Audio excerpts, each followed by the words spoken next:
Hey there, welcome to the Healthy Vibes podcast. I'm Kelly Renato, and I'm so glad you're joining me today.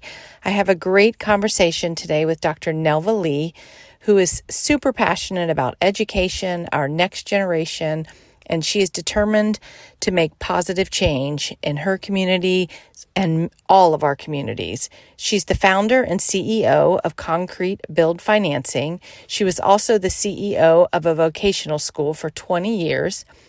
She has over 20 years experience in healthcare, 10 years academia experience as an adjunct professor for various universities. She was also appointed by Governor Kemp as a board member to the Department of Community Health in Georgia. She's currently running for Georgia Superintendent of Schools, and she's also the author of several Christian books and a whole lot more volunteering.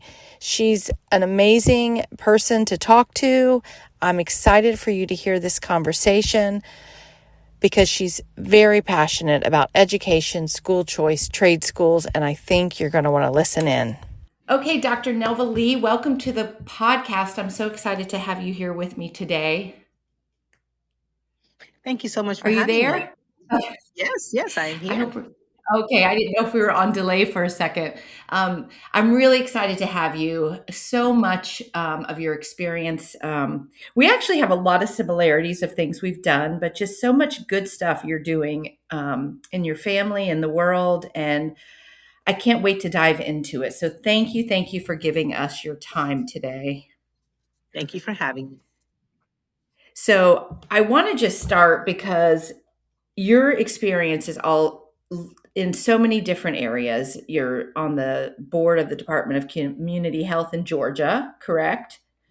I was, yes, for 2 years. You were, okay, for 2 years. You've taught in a Christian school from what I see in your bio. Yes, You're running for office yes, ma'am. for your school board, which is super exciting. You've authored a book, you've homeschooled your kids, you've parented, you've done a lot of things.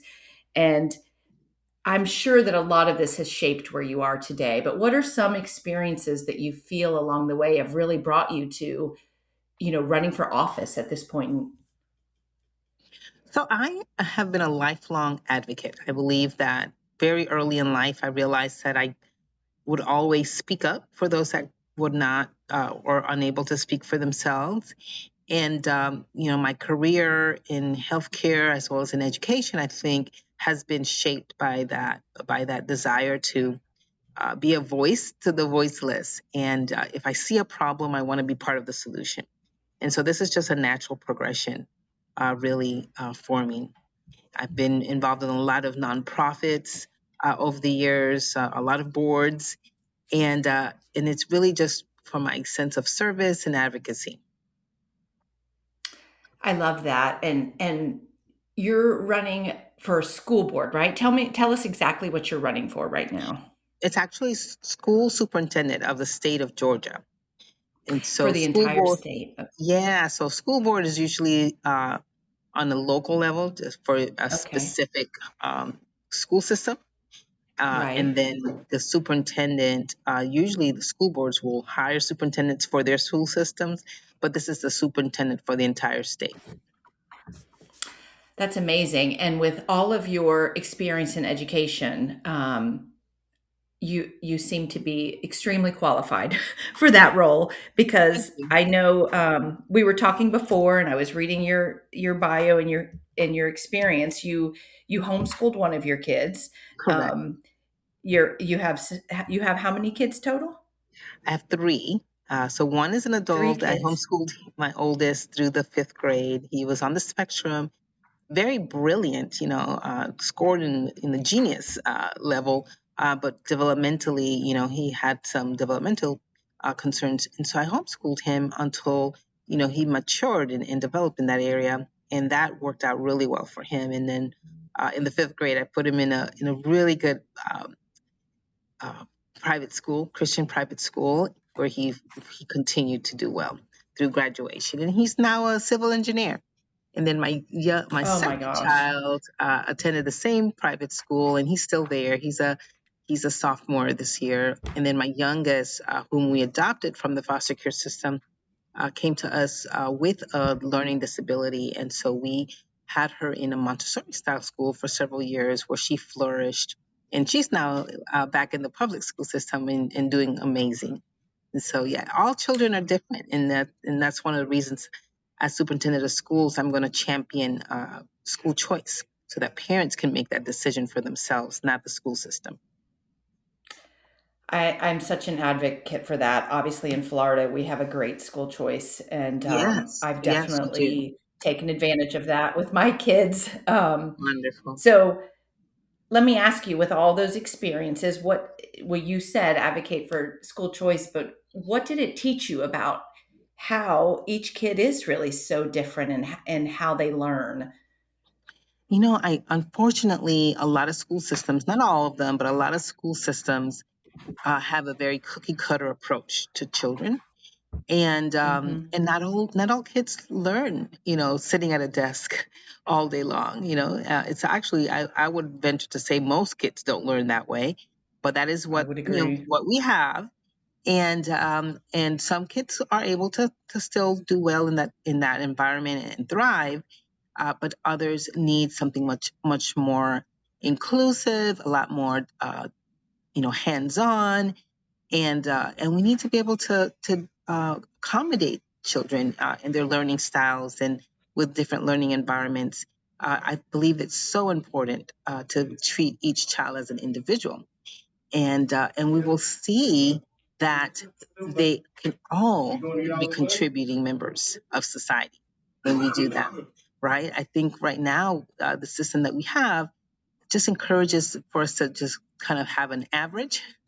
We're teaching Hmm. to the average, not to the exceptional, or not to the gifted, not to those with developmental or learning challenges.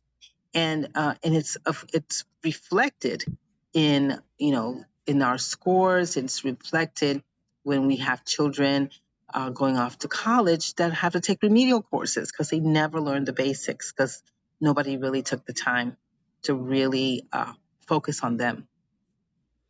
Absolutely. I would agree. And there's, gosh, so many avenues in everything you just said that I could go in. I feel like homeschool parents feel intimidated. Since COVID, I've seen an opening change, at Mhm, least in my mhm, area for that. There's so many more resources, it's more accepted.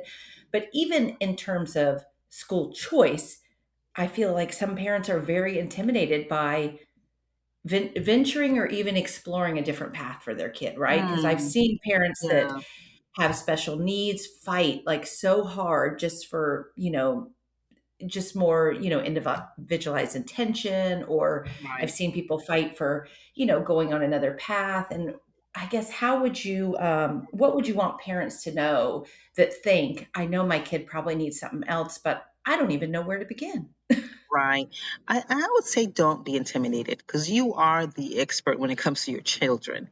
Hmm. And what I did was I simply asked, when I was looking at the path of homeschooling, I just asked other homeschoolers. I asked people that were already doing it, and I could see very you know, marked, quality in what they did. I remember when I first started out, one of the ladies at my church was homeschooling all of her kids, and one of her oldest went off to college, had gotten a scholarship, and I thought, okay, she's someone that knows what she's talking about. So I asked her, what curriculums did you use, and how did you plan out your day, and things like that. So just ask the questions of others that have gone before you, and there's lots of Absolutely. resources out there, whether it's Facebook, community groups, or in your community, just find out if there's any homeschool groups. You find out very quickly how many homeschool groups are in your area of people that Hmm. get together, whether it's weekly or, bi-weekly with their kids to give them either socialization or some additional training. And so I was able to be very fortunate. My son attended a music school for homeschoolers, and he would go once a week and was part of a band. And so it was just a lot of resources out there. I use the Abeka curriculum starting Hmm. out, and I know a lot of people use different ones, but I was very comfortable using that curriculum. It's very heavy on phonics, and My son learned to read so early. I mean, I think by the time he was 4, he was reading at like first, second grade level. And it's just really good foundation with Rebecca. And if you don't know how to teach it, they even have the videos, where the teachers are there to guide you. So lots of resources out there. So I highly encourage, if you're looking at possibly homeschooling your child, just do your research. There's lots of information out there. And at the end of the day, you are the expert with your children. Okay? Don't be intimidated by three letter, you know, 3 letters behind someone's name. Don't be intimidated by that. And I think maybe because I was a doctor or was working on my doctorate at the time, I was not intimidated by that. But definitely, I would encourage everyone to do that because at the end of the day, you want your child to thrive. No one's going to want that more than you. Absolutely. And nobody knows your child better than you. Exactly. And I feel like if you have something that's telling you that, like you said, just start pursuing it. And I did the same thing when my son in second grade came and asked me to homeschool him. And I was like, how Oh. do you even know that people homeschool? And so Mm-hmm. I did exactly what you said. I started finding people that homeschooled, talking to them, researching and seeing what they were doing. And we in Florida have the FPEA organization, and they have an amazing convention every year in May. It's usually around Memorial Day, and I went to that. And I'm Wonderful. not going to lie, my eyes were opened to, wow, this is possible. They're thinking like I'm thinking. I can see that it's possible. And really, when kids are little, it's almost like an easier time to just It try the is. transition or It try, is. right? Yes, for It gets sure. harder. Yes. Right.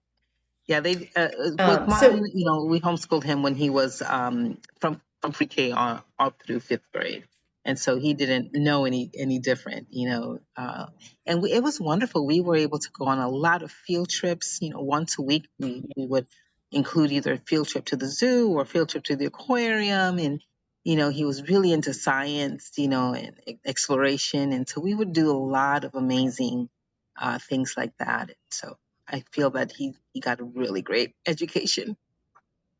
So that was both of mine as well. So my son was after second, but then my daughter was younger and she did go to pre-K. But then after my year of homeschooling my son, my plan was to put them both back into school together somewhere. Like I was just going to switch schools. Hmm. And I ended up homeschooling her from kindergarten up. And we did a Becca as well. And I had so much fun learning through field trips and hands-on. And a lot of those places have like a free homeschool day or Yes, homeschool yes, class or yes. homeschool discount. And so that Take was a lot of advantage of fun. And those. Yeah, the children's. absolutely. I would agree as well. So that was very good. And my daughter, amazingly, I really thought she would have jumped back to go to school first. Like I thought she was so social, she would never want. And she's a junior in high school, still homeschooled. Like I'm blown away by it, honestly. That's awesome. but she, but she figured it out. So with the current education system and how you believe definitely with school choice, are there any other things that you feel you could see needing changing? Yes. So one of my other top initiatives is trade schools. So I would like to see every high school student graduate not only with a high school diploma, but with a trade certificate. And this is regardless of whether or not they're college bound. So I obtained a trade certificate the summer between my junior and senior year in high school because I wanted a way to pay for college. And I didn't realize just how much of a benefit that was going to be. When I graduated college, I actually had experience in the industry that I was obtaining a degree in. So it served as a built-in internship. And so I was able to get a really good paying job because I had experience. And so I would highly recommend anyone, even if you're college bound, to get a trade certificate. But not only that, getting that trade certificate is something in your back pocket to have to fall back on. And if you're not college bound, obviously it is a game changer because now you're not just going job hopping from job to job, but you have a career, you have a skill that you can build on. And that can make a difference between someone just kind of just drifting to someone having a real purpose and being a real contributor to society. And so here in the state of Georgia, we have what we call the dual enrollment system, where kids can take up to 30 credits, and that's paid for by the state, of college credits. Well, I say reallocate those funds and use them for trade school certificates instead. And that'll give children or youngsters, right, a much more stable launch to their future, to their adulthood, than the 30 credits of college. I like that idea because I feel like, and dual enrollment's great. I feel like every kid's different.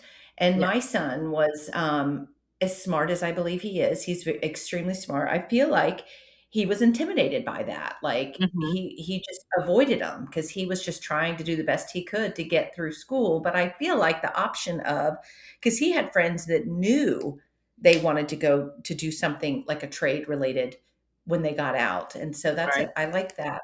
I like that a lot. And I feel like, especially in this day and age, I know it's not popular to say, I do have a son in college. My daughter plans to go to college. My husband and I both have degrees. I have two Hmm. masters, but I feel, it's doesn't serve a purpose for everyone, right? It Everyone does has such not.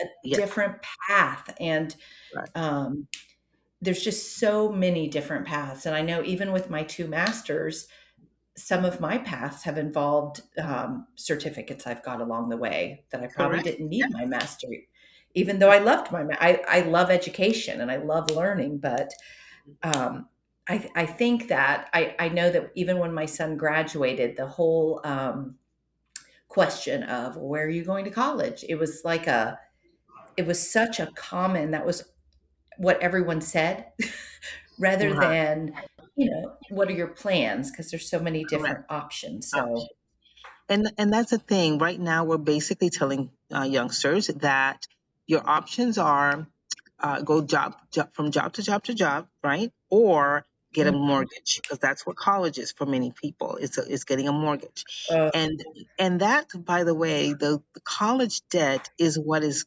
pushing actual home ownership later and later. The average homeowner now mm, is 40 years old, and the main reason for that is college debt, right? And so we are uh, doing a disservice. We are doing an actual disservice to our young people, telling them that the only avenue for success is having to go to college. And now I am not saying college isn't important. I definitely want my doctors and my nurses getting a degree, okay? absolutely, What I'm absolutely. saying is that it's not the path for everyone, and we need to make sure that we are fully equipping our children for success before they graduate high school, because we have them for such a precious time, K to 12. We're wasting our resources, and they're wasting their time if we're not fully preparing them for life in the workplace. I totally agree. And I love that you're advocating for all of that because I feel like a lot of times it's just a conversation. Kids Correct. just don't realize that that's okay. That's a great path for you, right? Like sometimes it's Exactly. just that all they're hearing is the other. And to know that even with, and I tell, my kids, I'm like, yes, there are certain paths you better get your college degree, right? There's Right. Right. attorneys, there's doctors, there's, accountants, there's people, they need to go get their good college education. But even some of the others, my son's trying to figure it out right now. And he's like, I'm going to go to college. And I'm like, if you find something else along the way, he's got a drone circuit certificate now that he did, a Okay. license that he did his first year. He's interested in real estate. Like there's a lot of things along the way I think he'll pick up. But he's Yeah. like, I'll just keep plugging along and get a business degree while I can without Got debt. it. Obviously, we're fortunate that he's able to do that. But Wonderful, wonderful. And here's the thing, yeah, like if you want to be a lawyer, why not get a paralegal certificate, right? If you want to be a doctor or nurse, why not get like a medical assistant certificate? So something that will enhance Yes, your experience, not just in college, but also will be great for your resume when you finish that degree. So it just enhances that. So I'm not absolutely. advocating for college. I'm just saying that right out of high school, they need to have more than just a high school diploma. I like that. Yes, I like that a lot. Real world experience. Hmm. And it's a confidence booster, an accomplishment. Exactly. I think kids get out Exactly. and you're almost lost sometimes. Like I'm behind. I'm supposed to know what I'm supposed to do, and Yeah. every one of those things is a confidence booster, which is good for our kids. So Exactly. I like that. So, can you tell me, my background also is a lot of health and wellness. I know Hmm. you served on the Georgia Department of Community Health's board, right? Correct. Correct. So, so what do you feel? And I know that was past, but what were some of the biggest health challenges then or now that you feel like our communities are facing? Right. So I served during the years where COVID was in the spotlight, Oh, right? And yes, from 2020, 22, 20, well, actually, it started in 2021 through 2024. And so that was um, a very tense time, I would say, for I the bet. Department of Community Health.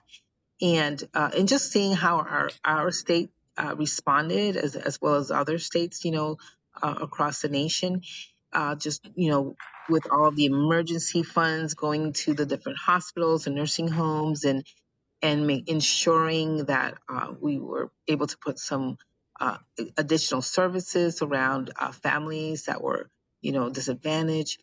And so those were those tense times that I served on the board. Now, what it taught me though was just how slow as molasses the government is. Even with it is, coming from the fact, I had my own vocational school for 20 years, and being the CEO of your own school, you were able to make very quick decisions. If I wanted something Yeah, done, and within 2 or 3 days, it was done. Not so right. with the government. You have to, um, put it out for the public to discuss, and then that comes back to you 3 months later, and then you discuss it some more, and then if there are any changes, that goes back to the public, or to the legislature. It's a long process, oftentimes 6 to 9 months for anything to be Oh my implemented. goodness. Yes, yes, yes. So that was definitely an eye opener for someone like myself, that likes to do things yesterday. And so Yeah. that definitely has informed me going into this race, knowing that anything that I put forward, I would want to make sure that I already have either public support for it or legislative support for it, or both. And so that it does definitely speeds up the process of getting things implemented. Wow. Well, that's good. That's good that you're planning ahead for that. I guess I can see that that would be, but you say 6 to 9 months. That's nuts. Yes. Um, but I feel like when I worked with a hospital, I felt that way. A Hmm. lot of things were slow for the same thing. That was my first job out of college. We had a Hmm. wellness center, and it seemed very slow.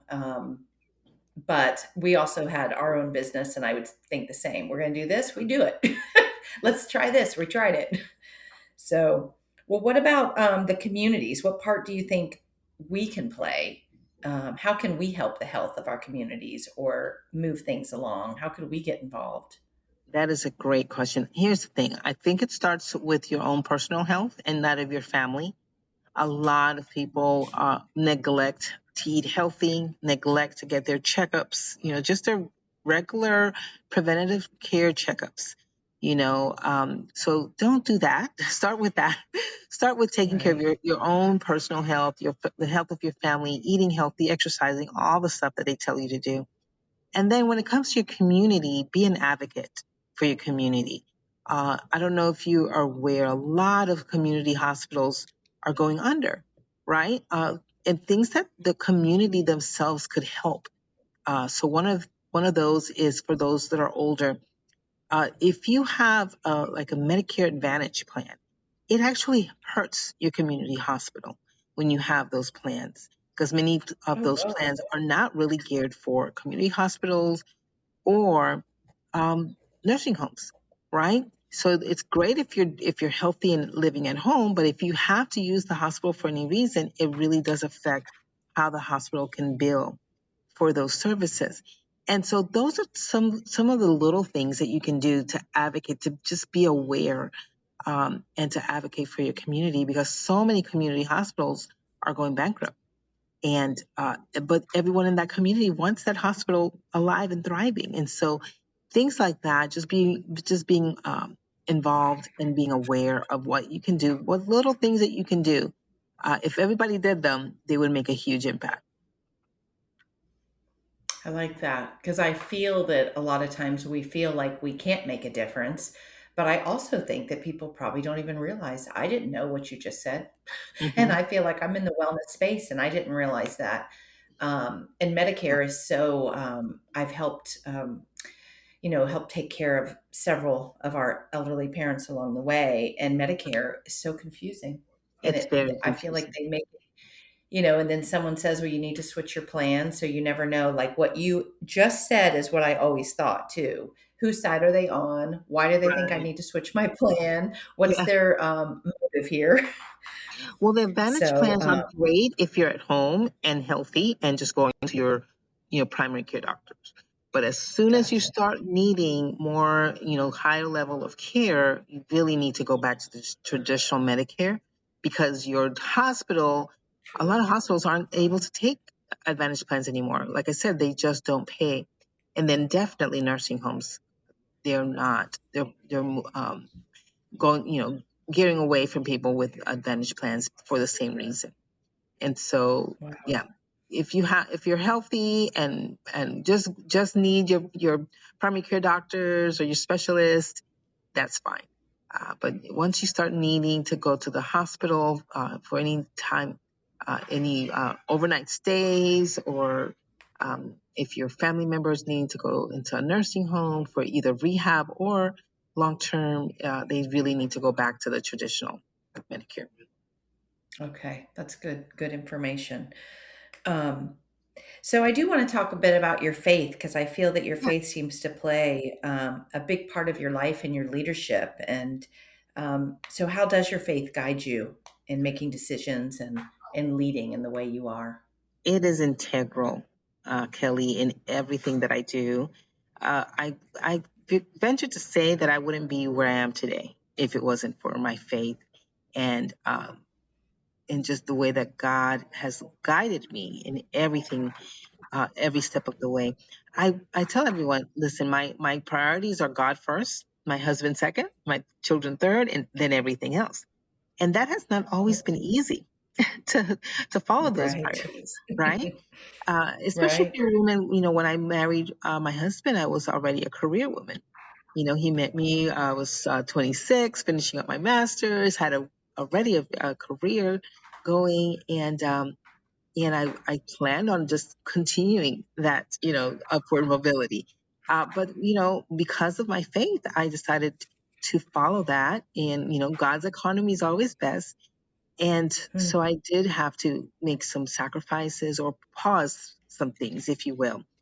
And that is why right now, as I'm running for office now, my kids are 24, 16, and 15. And I feel that, okay, I'm able to do that now. I'm not in any way encroaching on my wife duties or my motherly duties by doing this. And so everyone's path is different. I'm not saying you have to follow my path. I'm just saying that according to my faith, I just wanted to make sure that my family was okay before I pursued anything that would in any way, affect them.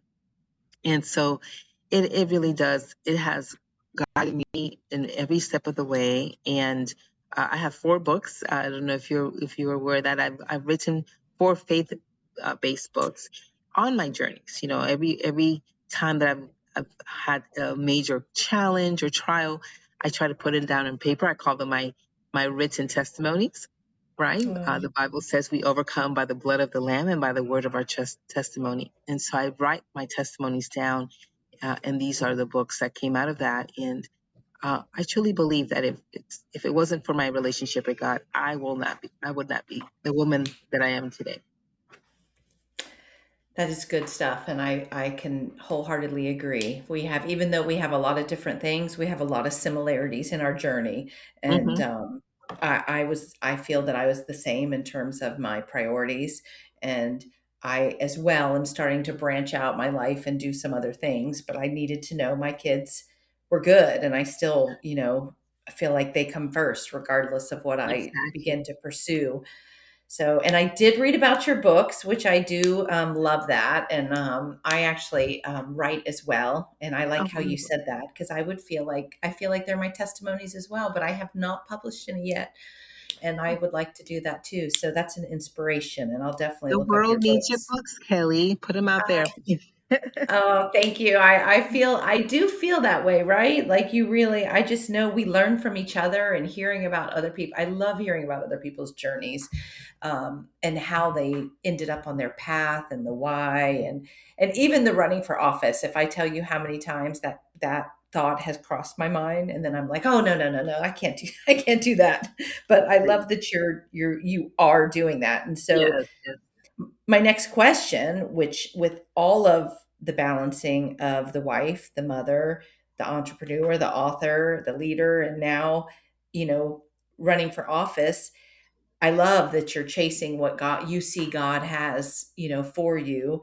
yes. And it's definitely a juggle, like you said, but what would you say to other mothers that have maybe feel a calling on their heart or a purpose, and how they take those next steps to follow that?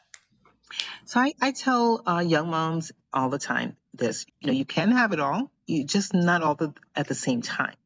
And so, and that's hard pill to hear when you're, in your late 20s or early 30s, right? But really and truly, the time that you have with your children, those Oh, first 18 years of life, you don't get that back. You don't get a do nope. over. Nope. Yeah, but whereas a career, you can always start a career later in life. You can always restart or re-enter a career later in life, Mhm. and it's very possible. It's very doable. People do it all the time, and if you're truly passionate about something, you'll find your way back there. I truly believe that having that foundation, a stable home as a foundation, is so integral to being able to Oh, truly, have something to give back to the world. And lo and behold, I'm using, every step of my experience as a mother, uh, in my run for office. I'm like, who would have thunk it? That I actually could right. use all of those experiences, and they are actually part of my resume as to what makes me qualified to be superintendent of schools. So don't discount, what God is leading you to doing and your priorities. Now, that being said, you're always, I'm always going to be a mom, regardless of whether my kids are older or not. They just don't, they're not as needy or as needing of my time and attention as much as they did when they were younger, obviously. But if my kids called me right now, I would drop whatever I had to do. If I have to reschedule, I would do that, and they know that. And I think Yeah. that gives them a sense of stability that's really Mhm. important, and they know that where they belong in the grand scheme of things, where mom is concerned. And because of that, I have their support, not only the support of my children, but the support of my husband, which is so important for me to be able to do what I do. Absolutely. And so I would highly encourage, don't feel like you have to do it all at once. You really Mhm. do. So just go. God's economy is always the best. It's counterculture because that's not what culture tells us to do. Yeah. But it's okay. You'll get there eventually. Gosh, I love your words, and I love how you said you can have it all, just not all at the same time. And it immediately made me think of a Bible verse that I was reading yesterday, and I was back in Hmm. there today in Ecclesiastes, a Uh-huh. time for everything. Yes, You know what I'm exactly. talking about? Yes, Someone said it yesterday I was listening to, and that's so good with what you just said. There's a time for everything, and it's just, maybe not now, but it'll be later, or not, right. so And, that's and God gives to you guidance and discernment in that. You just have to pursue him, Yes. right? And it's not Yes. easy. I would love to tell you that those decisions were super easy for me to make. They were not. But at the same end of the day, I wanted to. My whole goal in life is to hear "Well done, good and faithful servant." So that trumps Yes. everything else, right? And Yes. so if I can just follow God in His steps, the footsteps that the path that He has for my journey, that's really what's important to me at the end of the day. I completely agree with you, and I feel the same. And I'm in that season right now of the same thing where my kids don't need me as much, but they know I'm always there. Right. Um, but trying to revive like my careers and the things that I always thought I would pursue. So, but I'm trying really hard, like you said, to listen to God because I feel like you can easily create your own plan in your head Oh and yes. Oh the yes. door keeps closing. And rather than get frustrated, I'm like, and I just said that to him 2 days ago. I was like, okay, I am really going to listen today as to where you're trying to send me because I'm not sure if I'm opening the right doors. So that's Correct. really good. I love that that's where you point us back to. So with all of this that you are carrying, and I do think you're amazingly qualified for the position you're running for. The more we talk, and I knew it when I read your bio, but the more we talk, um, what does your own personal self care and wellness routine look like? How do you take care of your own health? So I do practice what I preach. I am a huge believer in exercising. I try to do it 4 to 5 times a week. I love to run. I love to cycle. I have a Peloton that I do 2 or 3 times a week. Oh, And honestly, one of the reasons I chose my subdivision was because I could run right outside my door because it's got paved sidewalks. Not all subdivisions have that. And so mm-hmm. I just really believe in that. And then I also try to eat as healthy as possible. I'm not a health freak, but I try to stay away from processed foods and too much sugar. I try to drink my 8 to 10 cups of water every day and things like that. And I am very much in favor of, attending to all of my you know, um, all of your annual evaluations of physicals and Right, right. all the things is for us women that we have to do. When it comes to my mental health, I take that very seriously as well. I do Oh, believe in prayer and journaling and meditating. I do deep breath meditation, which I think is so important. I used to often, I've been a prayer warrior forever, but I used to also have like a lot of worry. And I knew that that was not God's best for me. And so I would, prayed about it. And I was introduced to just deep breathing and how that could help with anxiety. And I found it to be like that was what I was missing. The Bible talks a lot about prayer and meditation. And I know in mm-hmm. the modern day church, we don't talk enough about meditation, but I truly believe that it is different than prayer, but it's complementary, and that it's so important to have that deep breath um, practice. And so I do that, and I do find that it's helped me immensely, just managing anxiety and stress. And so So good. that's my routine. That's a great routine. I feel like it's a wonderful routine, and I love what you said at the end because I do all of the things you described as well. But I think that a lot of us, and before I had a little bit of postpartum after my second child, Hmm. and before that, I did pray, but I didn't have the other, like you said. I did not have the mind, the quiet time, the meditation, the gratitude practice, like the actual practice, the like morning routine, the journaling.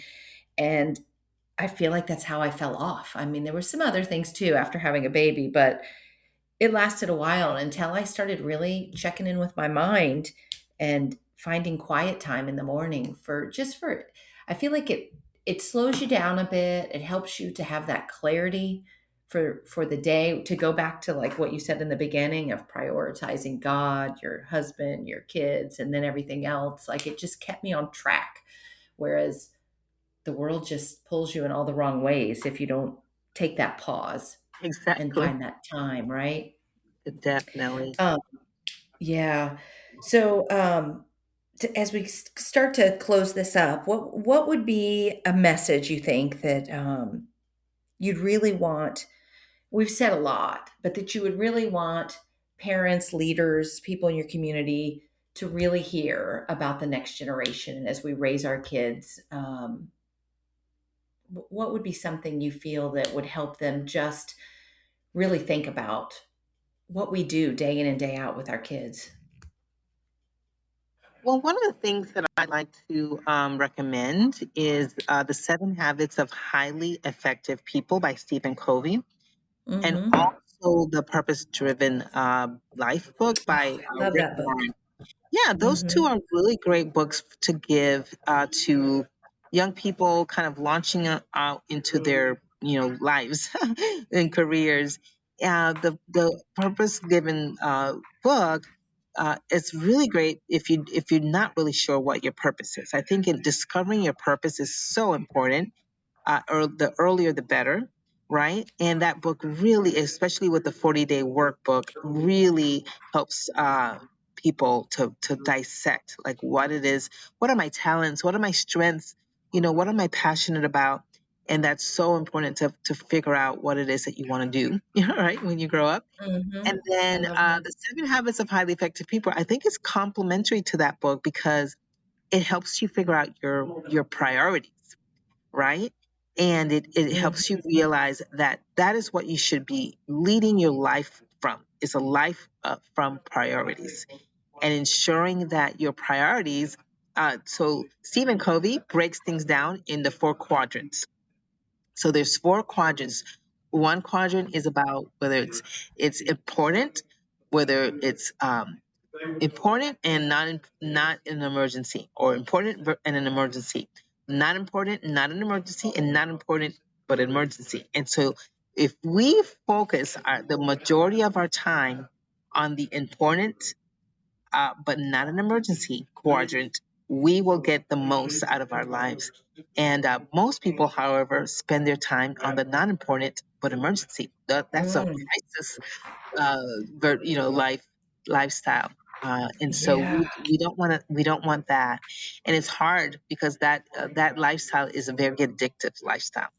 Mm-hmm. Trying to get people out of that is so difficult. But if you focus your time and your energy on things that are going to move the needle uh, forward for who you want to be when you grow up, you will have so much more success in life. I love that. I do feel like we live in a urgent society, and people, even if you're trying to slow down and make sure you're doing what's important, but not urgent, they want to bring you into their urgency. And it's easy to think, is that urgent? Do I need to do that? And we get distracted and shift gears too much. So that's really good. Definitely. Hmm. I like pointing back to both of those books. I read Purpose Driven Life when I was in college or just out of college, and I've read it multiple times since then. So I love that you brought that book up. It's on my shelf, and I should pull that down for my kids. Um, so, can you give us a timeline of the race that you're running, and what, if anyone, in your state needs to know about, when is the Okay. voting, when is the election, Yeah. everything? So I'm in a primary. There's five of us who are actually running for this seat on the Republican side, and it is May 19th. And in Georgia, you can vote early as of the end of April. And so I am definitely asking for your vote if you live in the state of Georgia. But if you don't live in the state of Georgia, I encourage everyone to go to my website, drnelvalee.com. That's DRNELVALEE.com. And my books are there, all four of them. So there's links to them.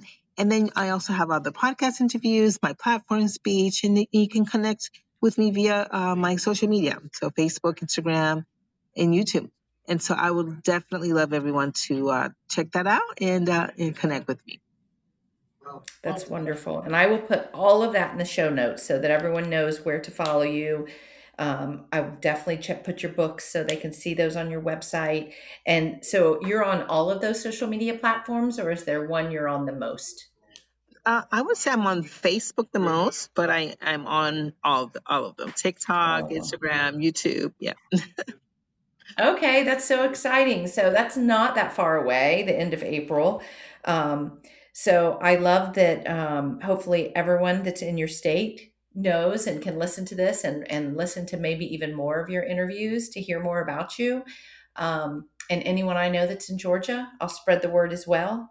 I have some friends up there too, so that's exciting. So I wish you so much luck, and I'm just so glad that you spent this time with us. And is there anything else that we've missed that you want to share? We covered a lot of good stuff today.